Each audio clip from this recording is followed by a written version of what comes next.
শনিবারের দুপুরে স্পেশাল বানাবো হচ্ছে কুমড়ি শাকের বড়া দিয়ে শুক্তো। এই দেখো আজকে একটা পার্সেল এসেছে, অনেক কিছু অর্ডার করেছিলাম, তো চলো দেখি ভেতরে।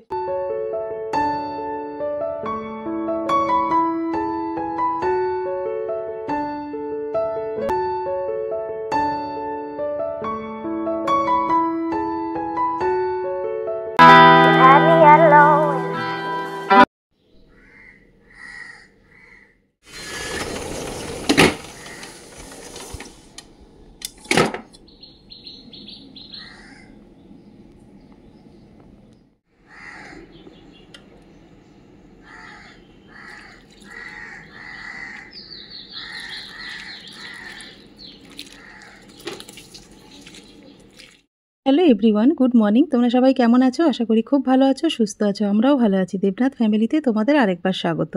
আজকে হচ্ছে শনিবার আর ঘড়ি কাটাতে বাজে এখন সকাল 8টা। তো এখন থেকেই ব্লগটা শুরু করলাম তোমাদের সাথে নিয়ে, সঙ্গে নিয়ে। আজকে অনেক ভোর ভোর উঠে সংসারের সমস্ত কাজ পুজো সেরে তারপরে গেছিলাম একটু গাছগুলোকে জল দিতে। তা গাছে জল দেওয়া হয়ে গেল, আর পুজো দিয়েছিলাম, সেই বাটাগুলো তোলার সময় হয়ে গেছে। প্রত্যেক দিন নিয়ম মেনে 3 বেলা কিন্তু এই কাজটা আমি করবই করব। পুজো দেওয়ার পরে ঠাকুরের সমস্ত বাসন ধুয়ে সেই জায়গা মুছে বাসনগুলো উবুর করে গুছিয়ে রাখবো, তাতে দুপুরবেলা পুজো দিতে আমার একটু সুবিধা হবে আর ঠাকুর ঘরটাও পরিষ্কার থাকবে। সকালে কিন্তু আজকে রান্নাঘরে চলে এসেছি, সকাল 8:30 বাজে। রান্না বান্না করে নিয়ে তারপরে আজকে খুব সুন্দর রোদ উঠেছে, জানো তো, ঘরে অনেক কাজ রয়েছে। তাই ভাবলাম দুর্গাপুজোর আগে তো আমরা ঘর ঝাড়ি, জামা কাপড় রোদে দিই, তা আজকে তো সানটান হয়ে গেছে, আজকে আর ঘর ছাড়বো না। আজকে শনিবার, আমার ছেলে মেয়ের পুচু সোনার সবার আজকে জন্মবার, জানো তো। আর ছেলে মেয়ের জন্মবারে তো ঘরটা ঝাড়তে নেই, তা আজকে শনিবার এমনিতে, সেই জন্য ঘর ঝাড়তে নেই। শনিবার মঙ্গলবার এগুলো ঘর ঝাড়া একদমই ঝাড়বো, তা আজকে ঘরটা ঝাড়বো না। আজকে ওয়ার্ড্রপ পুরো খালি করে আমার শাড়ি চুড়িদার যা আছে সব কিছু রোদে দিয়ে, আর যে অর্গানাইজ বক্সগুলো কিনে নিয়েছি সেগুলোর মধ্যে গুছিয়ে তারপরে আমি ওয়ার্ড্রপ সাজিয়ে গুছিয়ে রাখবো। তাই জন্য সকাল সকাল তো রান্নাটা করতে হবে। এখন যদি ওই কাজগুলো করতে যাই আমার রান্না অনেক বেলা হয়ে যাবে, মানে গরমে না আমি একদম পুরো নাজেহাল হয়ে যাবো। আজকে রোদটা দেখেছো তো, পুরো গায়ে লাগছে ছাদে যাওয়া যায়। রান্নাটা আগে তাড়াতাড়ি করে নিই। আর আজকে শনিবারে কি কি রান্না করবো চলো তোমাদেরকে একটু দেখিয়ে দিই।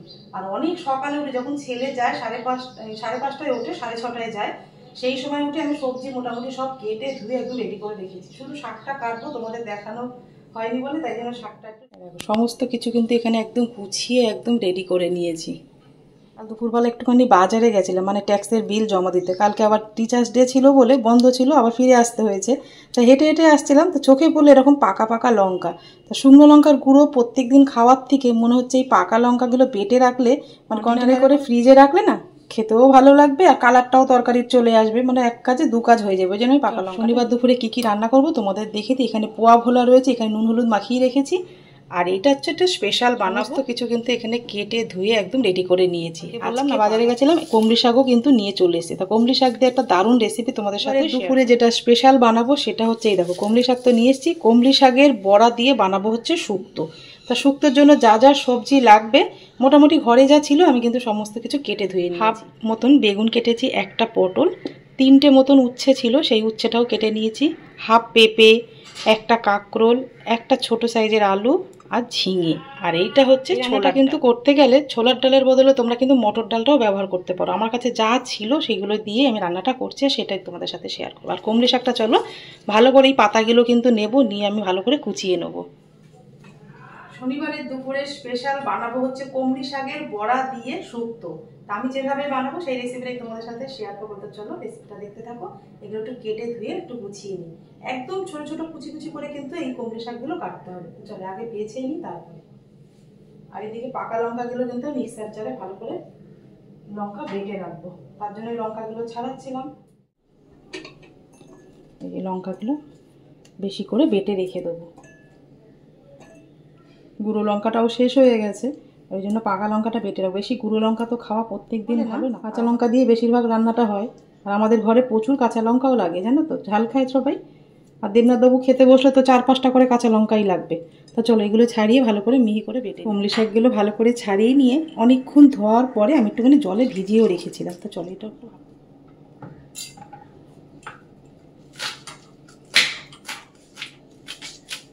ডোগাগুলো কিন্তু একদম দেবে না, ডোগা দিলে কিন্তু হবে না, শাকটা বড়া ভাজা যাবে না। পাতাগুলো নেবে। দেখো কুমড়ি শাকটা কিন্তু ভালো করে কেটে নিয়েছি। এবার একটা বড় বাটি নিয়ে নিলাম। ডালটা কিন্তু বড় বাটি ছাড়া একদমই করা যাবে না, বড় বানাতে গেলে একটু তো ডালটাকে ফেটিয়ে নিতে হবে। ছোলার ডাল বাটাটা আমি বাটির মধ্যে নিয়ে নিয়েছি। এর মধ্যে দিয়ে দেবো একটু স্বাদ মতো নুন, একটু হলুদ, একটু কালো জিরে, আর দেবো কেটে রাখা কুমড়ি শাকগুলো, লঙ্কাটা। বড়া তো অল্প একটু কিন্তু কাঁচা এই লঙ্কা যেটা বাটলাম সেটা অল্প করে দিয়ে দিলাম, মানে স্বাদটা যাতে ভালো। লঙ্কা দিলাম না কেন, মানে এটা শুক্তোর মধ্যে পড়বে তো। আর দিয়ে দিলাম 1 চামচ মতো মিষ্টি, অল্প করে লঙ্কা দেবে। চলো এটা ভালো করে মেখে, কুমড়ি শাক, ছোলার ডাল সমস্ত কিছু দেখো ভালো করে মেখে নিয়েছি। চলো এবার বড়াগুলোর মধ্যে দিয়ে দেবো সর্ষের তেল। তেলটা গরম হয়ে গেছে, কড়াইয়ের মধ্যে দিয়ে দেবো। বড়াটা তোমাদের মতন তোমরা করে নেবে আন্দাজ মতন। আমি একটু মোটামুটি সাইজের করলাম, খুব ছোট করব না।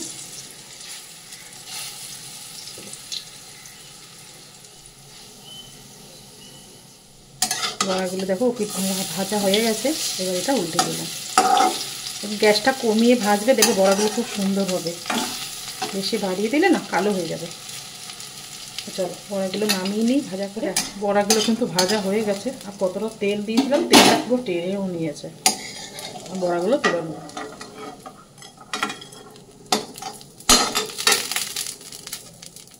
শুক্তোর মধ্যে তো একটু পোস্ত বাটা দিতেই হবে। তো অল্প একটু পোস্ত ছিল, অল্প জিনিস তো আবার মিক্সার জারে বাটা যায় না, সেই জন্য শিলটা ধুয়ে ভালো করে পরিষ্কার করে নিলাম। শিলের মধ্যেই পোস্তটা বেটে নেবো। আর জিনিসটা অল্প থাকলে না একটু আয়ও দেয় শিলে বাটলে। আর চলো তোমাদের সাথে এনার একটু আলাপ করে দিই। তোমরা তো জানোই না ইনি আমার কে হয়। ইনি হচ্ছে আমার শাশুড়ি মা। শাশুড়ি মাকে দেখা, তার পাশে বসা, তার সাথে ঝগড়া গল্প করার সৌভাগ্য কিন্তু আমার হয়ে ওঠেনি। তো এনার কাছ দিয়ে আমি পেয়েছি এই যে শিলনোড়া আর হচ্ছে ডালের কাটা। এই দুটোই কিন্তু শাশুড়ির মার চিহ্ন হিসাবে আমার কাছে রয়েছে। যখনই সময় পাই, মনটা খারাপ লাগে, শাশুড়ি মার সাথে একটু গল্প করে নিই বলতে। দেখো বড়াগুলো কিন্তু আমার সব ভাজা হয়ে গেছে। এই যে কড়াইতে অল্প করে একটু তেল দিয়ে অনেকটা তেল টেনে নিয়েছে। একটা শুকনো লঙ্কা দিয়ে দিলাম, একটু কালো সর্ষে, একটু মেথি, এগুলো একটু ভাজা ভাজা করে দিই। প্রথমেই আমি উচ্ছেটা দিয়ে দেবো, উচ্ছে আর আলু। উচ্ছে আলু তো দিয়ে দিচ্ছি, একই সঙ্গে কিন্তু আমি তোমার কাঁকরোল, মানে শক্ত যে সবজিগুলো সেগুলো একটু হালকা করে ভেজে নেবো আগে। পটল, ঝিঙে, বেগুনটা একটু পরে দেবো। কি ভালো একটা গন্ধ আসছে, মেথি আর সর্ষে পড়েছে না, দারুণ গন্ধ আসছে। এটা একটু ভাজা ভাজা করে উচ্ছে, কাঁকরোল, পেঁপে, আলু সব কিছু দেখো মোটামুটি ভাজা হয়ে গেছে। এবার এই সময় কিন্তু বাকি সবজিগুলো আমি দিয়ে দেবো এর মধ্যে। ঝিঙে, বেগুন আর একটা পটল। এর সাথে কিন্তু আমি দিয়ে দেবো একটু হলুদ, স্বাদ মতো নুন। পোস্ত তো বেশি মশলা তো লাগে না। আর পোস্ত বেটে নিলাম, পোস্তটা দিয়ে দেবো। এই সময় একটুখানি আদা আমি গ্রেট করে দিয়ে দেবো। আদাটা তোমরা চাইলে তেলে দিতে পারো, কিন্তু এই সময় দিলে আদার গন্ধটা বেশ শুক্তো থেকে ভালোই আসবে। ওই জন্য লাস্টে দেবে, ভালো হবে। পোস্তটা এবার দিয়ে দেবো। পোস্তটা দিয়ে কিছুক্ষণ নাড়াচাড়া করার পরে তারপর আমি পরিমাণ মতন জল দিয়ে দেবো। একটা জিনিস দেবো, সেটা পরে তোমাদের সাথে শেয়ার করছি। দেখো পোস্ত দিয়ে ভালো করে নাড়াচাড়া করে নেওয়ার পরে এবার পরিমাণ মতন আমি একটু জল দিয়ে সবজিটা সেদ্ধ করে নেব। জলটা একটু বেশি করে দেবে, কেন জানো তো বড়া দিলেই কিন্তু ঝোলটা অনেকটাই টেনে নেবে। সেই জন্য একটুখানি জল কিন্তু একটু বেশি দিতে হবে। সবজিগুলো সেদ্ধ হবে আর একটু ঝোলও রাখতে হবে। যদি এক্সট্রা ঝোল থাকে সেটা তো বড়াই টেনে নেবে। তা চলো ঢেকে দিয়ে নিই।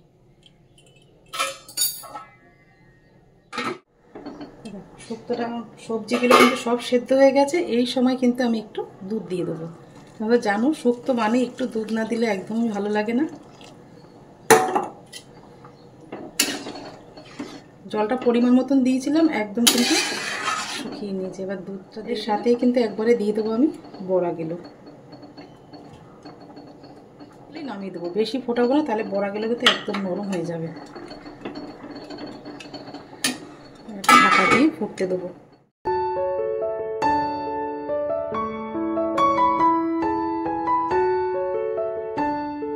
তাই দেখো কমলি শাকের বড়া দিয়ে কিন্তু শুক্তো আমার একদম রেডি হয়ে গেছে। রেসিপিটা তোমাদের কেমন লাগলো কমেন্ট করে কিন্তু জানিও। আর তোমরা এর আগে খেয়েছো কি না সেটাও কিন্তু জানিও। তা চলো মাছটা রান্না করে নিই। যে পোয়া ভোলাগুলো এগুলো একটু রান্না করবো, ব্যাস তাহলেই হয়ে যাবে।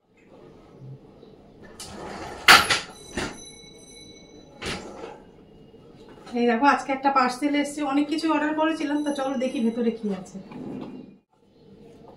ঠাকুরের জন্যই অর্ডার করেছিলাম। এই দেখো এর মধ্যে একটা মাটির প্রদীপও দিয়েছে, আর এখানে মানে 200 পিস মতন মোমবাতির সাথে যে সলতে দেওয়া যে মোমবাতিগুলো পাওয়া যায় না, এগুলো ঘিয়ের, জানো তো, এইগুলো অর্ডার করে দিয়েছি পঞ্চপ্রদীপে আরতি করতে, বা যখন ধরো সলতে তেল দুটোই বাড়ন্ত হয়ে যায় তখন কিন্তু এগুলো লাগবে। আর দীপাবলি তো সামনেই আসছে, প্রচুর না ধরিয়ে প্রদীপ, তেল তো প্রচুর তেল লাগে, আর প্রদীপের মাটির প্রদীপে দিলে তেলটা টেনেও যায়, জলের মধ্যে ভিজিয়ে রাখলে তেলটা তাও একটু কম টানে, কিন্তু তেল দেওয়ার দরকার নেই। প্রত্যেকটা মানে মাটির প্রদীপের মধ্যে এরকম একটা মোম জ্বালিয়ে কিন্তু সারা ঘর বাড়িতে দিতে পারো, কিন্তু ভালোভাবে সলতেও মানে নষ্ট হবে না, তেলটাও বেঁচে যাবে, আর এরকম ফলতে গেলেও কাজে লেগে যাবে, মানে মোমবাতিগুলো কাজে লেগে যাবে। এই যে এর মধ্যে 200 পিস আছে, 163 টাকা মতন, এরকম 60 টাকা এরকম নিল। এখন এখানে থাক, এগুলো কৌটো মানে কন্টেনারের মধ্যে এগুলো রাখতে হবে।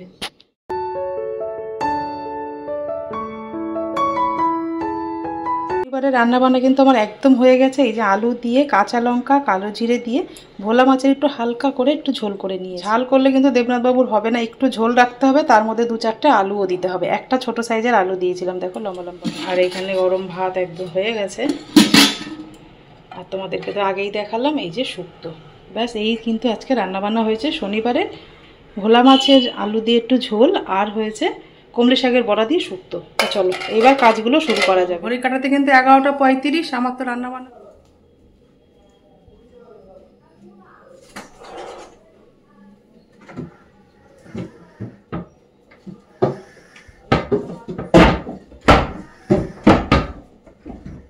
রান্নাঘরের সমস্ত কাজ কমপ্লিট করে রান্নাবান্না সেরে গুছিয়ে রেখে, মানে খাওয়া দাওয়াটা আগে সবসময় গুছিয়ে রাখতে হবে, কেন কাজ করতে করতে যে এতটাই কাজে মগ্ন হয়ে যাব তখন রান্নাবান্না করতে আর ইচ্ছাই হবে না, আর দেরিও হয়ে যাবে, সবাই এসে খেতেও পারবে না।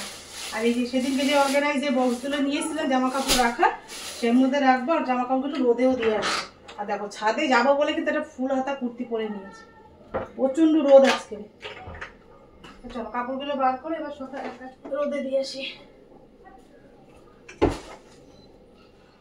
এই দুর্গাপুজো আসার আগে প্রত্যেকটা বাঙালি বাড়িতে নিয়ম করে কিন্তু ঘর ঝাড়া, ঘর পরিষ্কার করা, জামা কাপড় রোদে দেওয়া, এটা কিন্তু আমরা প্রত্যেকেই করে থাকি, যে না দুর্গাপুজো আসার আগে এগুলো কিন্তু আমাকে করতেই হবে।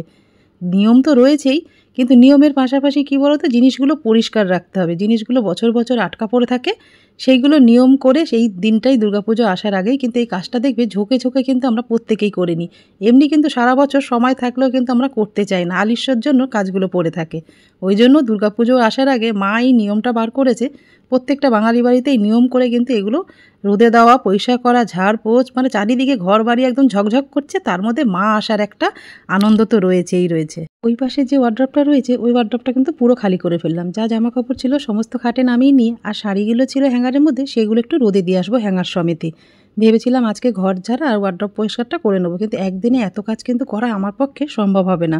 সেই জন্য ভাবলাম আজকে শনিবার দিনকে ওয়ার্ড্রপ পরিষ্কার, আর যে শাড়িগুলো আমি রোদে দেবো সেই শাড়িগুলো যে অর্গানাইজ বক্স এনেছি সেই অর্গানাইজ করে গুছিয়ে রাখবো। ব্যাস আজকের দিনটা এই কাজগুলোই করব। ওয়ার্ড্রপ পরিষ্কার, জামা কাপড় গুছাতে গুছাতে কিন্তু অনেকটাই সময় লেগে যাবে। এই সমস্ত কাজগুলো নিজেকেই তো করতে হবে, ওই জন্য একদিনে এতগুলো কাজ একসাথে না করে ভাবলাম কাজগুলো একটু ভাগ করে নেওয়া যাক। আজকে শুধু ওয়ার্ড্রপ পরিষ্কার, জামা কাপড়গুলো অর্গানাইজ করে গুছিয়ে রাখবো, তারপর দিনকে একটা একটা ঘর এক এক দিনে ঝেড়ে নেবো, তাহলে এতগুলো কাজের প্রেশার একসাথে আমার ঘাড়ে পড়বে না। তা আজকে এইগুলো করে নিলাম, কালকে আবার কি করবো, রবিবার থেকে আবার শুরু হবে, একদিন ছেলের ঘর পরিষ্কার করবো, একদিন নিজের ঘর পরিষ্কার করবো। কাজগুলোও দেখবে অল্প সময়ের মধ্যে হয়েও যাবে, আর একার ঘরে অত প্রেশারও পড়বে না। আর নিজের শরীর খারাপ হলে আমার সংসারটা কে দেখবে, তাই না? সব কিছু একটু ভেবে চিন্তে কাজগুলো করতে হবে। তো সমস্ত কাপড়গুলো রোদে দিয়ে কিছু জামা কাপড় ছিল সেগুলো নিয়ে চলে আসলাম। আমার এই শাড়িগুলো সব রয়ে গেছে, কিছুটা দিয়ে এসছি, এখনো তো প্রচুর শাড়ি রয়েছে, ওই শোকেসের মধ্যে ভর্তি রয়েছে, এইখানেও দেখো সব কিছু রয়েছে, এর মধ্যে শাড়ি সব প্যাক করা রয়েছে। কত দেবো কত আনবো জানি না, মাঝে মাঝে মেঘ করছে, মাঝে মাঝে রোদ উঠছে, ওই জন্য কোনো রকম ভরসা আমি করতে পারছি না। যে কটা রোদে দিয়েছে আর বাকি যেগুলো আছে একটু রোদটা খাও, ওগুলো নিয়ে এসে তারপরে আবার কিছু দিয়ে আসবো, এইভাবে করতে হবে না। একবারে যদি সব রোদে দিয়ে দিই, বৃষ্টি যদি ঝপঝপ করে নামে, ব্যাস আমার হয়ে গেছে কাজে। দেখো 2025-এ দুর্গাপুজোর সালোয়ার সেট একদম নতুন তোলা রয়েছে, একদম ভাঁচি ভাঙিনি, মানে পরাই হয়নি, কোথায় যাওয়াও হয়নি, পরাও হয়নি। টুকটাক যেগুলো ঘুরেছিলাম, যেগুলো কেনাকাটা হয়েছে সেগুলো ভাঙা হয়ে গেছে। এটা এত আশা করে কিনেছিলাম, জিনিসটা পরাই হয়নি জানো। কি দারুণ দেখো কালারটা, আমাদেরকে একটু দেখাই। হচ্ছে প্লাজো প্যান্টটা, প্যান্টটার মধ্যে কিন্তু এরকম পাড়ে ডিজাইন করা আছে। খুব আশা করে কিনেছিলাম কিন্তু পরাই হয়নি। আর যা সেরকম করে ঠাকুর দেখতে কোথাও যায়নি দূরে জানো তো, ওই জন্য ভাঁজই ভাঙা হয়নি। আর এই যে সালোয়ারটা, এই বছর তো ভাঙবই। এটা কেমন লাগছে চুড়িদারটা, সালোয়ারটা অবশ্যই কমেন্ট করে জানিও। কালারটা কেমন লাগে সেটাও কিন্তু জানি, কালারটা কিন্তু আমার খুব পছন্দের কালার। এগুলো তো নতুনই রয়েছে, এগুলো রোদে দেওয়ার কোনো দরকার নেই। আর শাড়িও রয়েছে নতুন আগের বারে, সেগুলো ভাঁজ ভাঙা হয়নি এখনো। এই তার মধ্যে আবার এবছরও কেনাকাটা হয়েছে। চলো জায়গাটা মুছে নিয়ে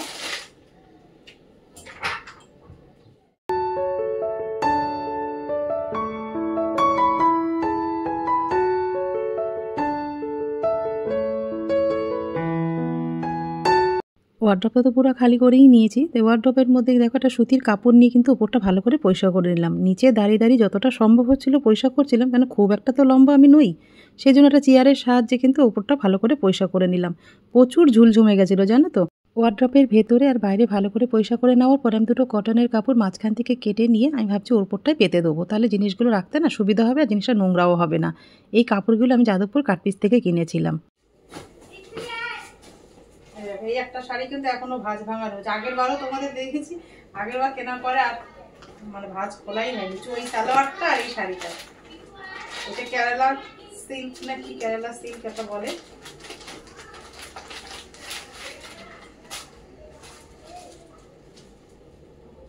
এই শাড়িটা মানে এখনো ভাঁজই হয়নি।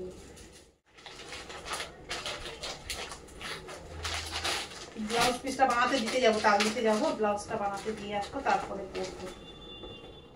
শাড়ি যদিও আমাদের পরা কম হয় কিন্তু কেনা কিন্তু কম হয় না। প্রত্যেক বছর আমরা শাড়ি কিনবই কিনবো।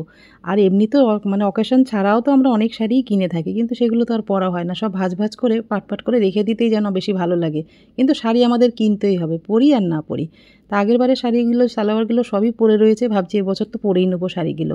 আর এই একটা দেখো শাড়ি, এই শাড়িটা কিনেছিলাম না, পরাই হয় না, কেনা থেকে মানে একবার দুবার পরেছি আর পরাই হয়। এটা আদিমোহন থেকে নেওয়া হয়েছিল, এটা একটু রোদে দেবো ভাবছি। সিল্কের যে শাড়িগুলো আছে সেটা আলাদা রাখতে হবে, আর কটনের, তারপর ঢাকাই জামদানি, বেনারসি যেগুলো আছে পিওর সিল্ক, সেগুলো আলাদা আলাদা পাট করে রাখলে না জিনিসগুলো ভালো করে খুঁজে পাওয়া যাবে।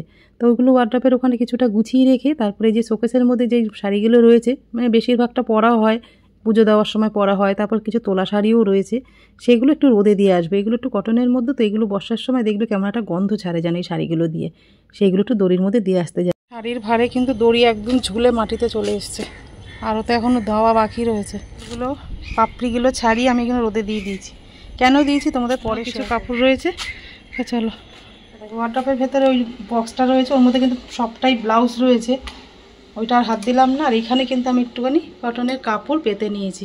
এই কাপড়গুলো আমি কিনে নিয়েছিলাম শোকেসের জন্য, কিছুটা এক্সট্রা ছিল, আমি কেটে নিয়ে দুপাশে মানে দুটো র্যাকের মধ্যে আমি দিয়ে দিলাম।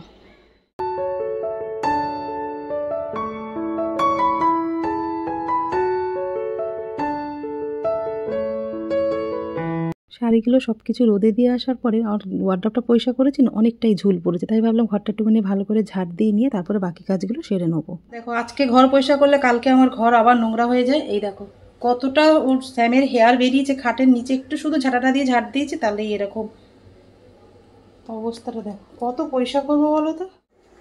তা দেখো শাড়িগুলো কিন্তু রোদে থেকে নিয়ে চলে এসেছি, রোদটা ভীষণ গায়ে লাগছে, শাড়িগুলো সব পুড়েও যাবে, পুরো গরম হয়ে গেছে শাড়িগুলো। এবার জায়গা মতন গুছিয়ে রেখে দিই। আর এই দেখো এই যে বেনারসিগুলো না, এইগুলো এখানে রাখতে রাখতে না, এই দেখো এই জায়গাটা কেমন একটা হয়ে গেছে। যেরকম ভাঁজটা ছিল সেই ভাঁজটা খুলে নিয়ে আবার নতুন করে ভাঁজ করে শাড়িটা রাখতে হবে, নাইলে কিন্তু এক ভাঁজে ভাঁজে শাড়ি নষ্ট হয়ে যাবে। শাড়িটা পুরো খুলে নিয়ে পুরোটা ভাঁজ করবো।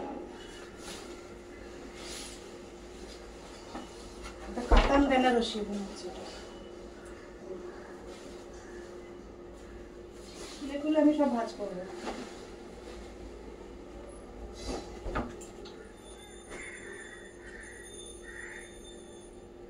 এই যে এরকম বড় বড় করে ভাঁজ করে শাড়িগুলো গুছিয়ে রাখবো। আমাদের মেয়েদের একটা নেশা বলতে পারো, ওয়ার্ড্রপে কিন্তু শাড়ি ভরা থাকতেই হবে, নইলে কিন্তু বরের সাথে অশান্তি শুরু হয়ে যাবে। আমার ওয়ার্ড্রপে একটাও শাড়ি নেই, এটা আমরা প্রত্যেকটা মেয়েরাই কিন্তু নাকে কাঁদতে থাকি বরেদের কাছে। তোমাদের মধ্যে একজন কমেন্ট করে বলেছে যে দেবনাথবাবুকে আমি মানে দাদাভাইকে আমি দেবনাথবাবু বলে ডাকির কেন, তা ওর নাম ধরে ডাকবো না বলেই কিন্তু আমাদের টাইটেলটা ব্যবহার করি, যে দেবনাথবাবু বললে নামটাও ধরা হয় না, ডাকাটাও হয়ে যায়। ও গো, হ্যাঁ গো, শুনছো গো, এইভাবে বললে কেমন একটা লাগে না, সেই জন্য বোন, আর কিচ্ছুই না। এইটাই হচ্ছে কারণ, দেবনাথবাবু বলে ডাকা, নাম ধরে ডাকবো না সেই জন্য। এর আগের দিন পুজো দিতে দিতে নিজের কিছু কথা তোমাদের সাথে শেয়ার করছি, তাতে তোমরা অনেকেই ভালোবাসা দিয়েছে, আর অনেকে বলছে যে দিদি তোমার কথা শুনে না চোখ থেকে জল চলে আসছে। এটা যে আমার কাছে কত বড় পাওয়া তোমাদের বলে বোঝানো যাবে না। মানে খুবই কষ্ট করে একটা সময় কাটিয়েছি তো, সারাক্ষণ তো বাড়িতে একাই পড়ে থাকি, মনে যে দুটো কথা কারোর সাথে শেয়ার করব সেই মানুষটাই তো পাই না। তোমাদের সাথে যখন কথা বলি তোমরা তো আমার সবচেয়ে কাছের সবচেয়ে ভালোবাসার মানুষ, ওই জন্য তোমাদের সাথে কথাগুলো শেয়ার করো না, ভীষণ মনটা হালকা হয়ে যায় জানো তো। অনেকের কিন্তু আমার এই কথাগুলো বক লাগে, মানে ভালোবাসে না আর কি কথা বলে। এগুলো কিন্তু এরকম পাট করে সব ভাঁজ করে নিয়েছি। এবার এই যে বক্সগুলো নিয়ে এসেছি কাপড় রাখা, সেগুলোর মধ্যে রেখে দেবো। কথা যদি একবার শুরু করি না, মানে থামতেই ইচ্ছা করে না, মানে বক করেই যাই তোমাদের সাথে। জানি তোমাদের এই কথাগুলো বক লাগে, কিন্তু তাও আমি যে বলে আমার ভেতরটা হালকা হয়ে যায়, সেই জন্যই তোমাদের সাথে সব কিছু বলা। তা দেখো কথা বলতে বলতে কিন্তু আমি হাতে কিন্তু কাজ করেই যাচ্ছি। তা শাড়িগুলো সব ভাঁজ করেছিলাম, সেইগুলোই ব্যাগের মধ্যে কিন্তু পাট করে শাড়িগুলো রেখে দিলাম। তাহলে এইভাবে শাড়িটা একটুখানি খুলে ভাঁজ করেও রাখলাম, শাড়িটা কিন্তু একটু ভাঁজটা অন্যরকম হয়ে গেল। শাড়িটা কিন্তু একভাবে ভাঁজ করে রাখলে শাড়ি কিন্তু ওখান থেকে নষ্ট হয়ে যায়। তা দেখো এখানে কিন্তু শাড়িগুলো সমস্ত রেখে ভালো করে চেপে চেনগুলো আটকে নিলাম। নিয়ে চলো এবার বাকি কাজগুলো কিন্তু একটু একটু করে গুছিয়ে নিই, অনেকটা বেলা হয়ে গেছে। এই একটার মধ্যে কিন্তু 9খানা শাড়ি ধরে গেছে।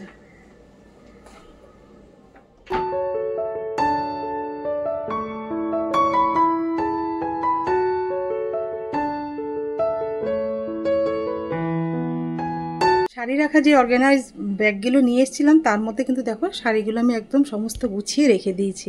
কেমন লাগছে সব কিছু অবশ্যই কমেন্ট করে জানিও।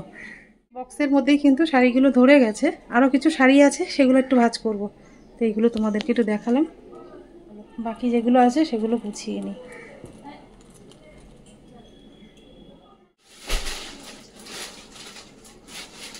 এইবার পুজোয় যে কেনাকাটাগুলো হয়েছিল সেগুলো শোকেসের মধ্যে রেখে দিতাম, এখানে রাখার জায়গা নেই। ওয়ার্ড্রপটা ভালো করে গুছিয়ে রেখে চলে এসেছি শোকেসটা পরিষ্কার করতে। শোকেসের মধ্যে যেই সুতির শাড়িগুলো ছিল সেগুলো তো বক্সের মধ্যে রেখে দিয়েছি, তাই ভাবলাম শোকেসের মধ্যে যেই সব নতুন এই বছর পুজোর কেনাকাটা হয়েছে সেগুলো শোকেসের মধ্যে রেখে দিই। নতুন বেড কভার রয়েছে, নতুন শাড়ি সালোয়ার সমস্ত কিছু শোকেসের মধ্যেই রেখে দিলাম। শাড়ি রাখার ব্যাগে কিন্তু পুরো শাড়ি ভরে একদম ঠেসে শাড়ি রেখেছি, মানে এক একটা বক্সের মধ্যে 9টা করে শাড়ি রয়েছে। আর এখন শাড়ি রয়েছে, ওগুলো এখনো রোদ খাওয়াতে পারিনি, সেইগুলো রোদে দিয়ে তারপরে আমাকে রাখতে হবে। এইগুলো কিন্তু সব কিছু রোদে দেওয়া হয়ে গেছে। চলো এবার খাওয়া দাওয়া করে এসছে 2টো বাজে জানো তো, মানে প্রচণ্ড খিদেও পেয়ে গেছে, না খেয়ে আর কিছু করা যাবে না। এই অবস্থা দেখো। এতবার ছাদে ওপর নিচ করতে করতে আমি একদম হাঁপিয়ে গেছি জানো তো। ভালো করে স্নান টান করে চলে আসলাম খাওয়ার টেবিলে। এবার ছেলে আর আমি একটু খাওয়া দাওয়া সেরে নেবো দুপুরবেলা। দেবনাথবাবুর আসতে আজকে অনেকটাই বেলা হবে, কেন আজকে একটু মার্কেটে গেছে সেই জন্য। তা আজকে তো রান্নাবান্না সবটাই তোমাদের সাথে শেয়ার করেছি। অবশ্যই কিন্তু তোমরা বাড়িতে এই কমলি শাকের বড়া দিয়ে শুক্তো কিন্তু রান্না করে খেয়ে আমাকে কমেন্ট করে জানিও, খেতে কিন্তু দুর্দান্ত লাগে। খাওয়া দাওয়া করতে করতে আজকের ব্লগটা এই পর্যন্তই রাখলাম। যদি তোমাদের আজকের ব্লগটা কিছু ভালো লেগে থাকে লাইক কমেন্ট শেয়ার করো। আমার চ্যানেল নতুন হলে অবশ্যই কিন্তু তোমরা সাবস্ক্রাইব করো।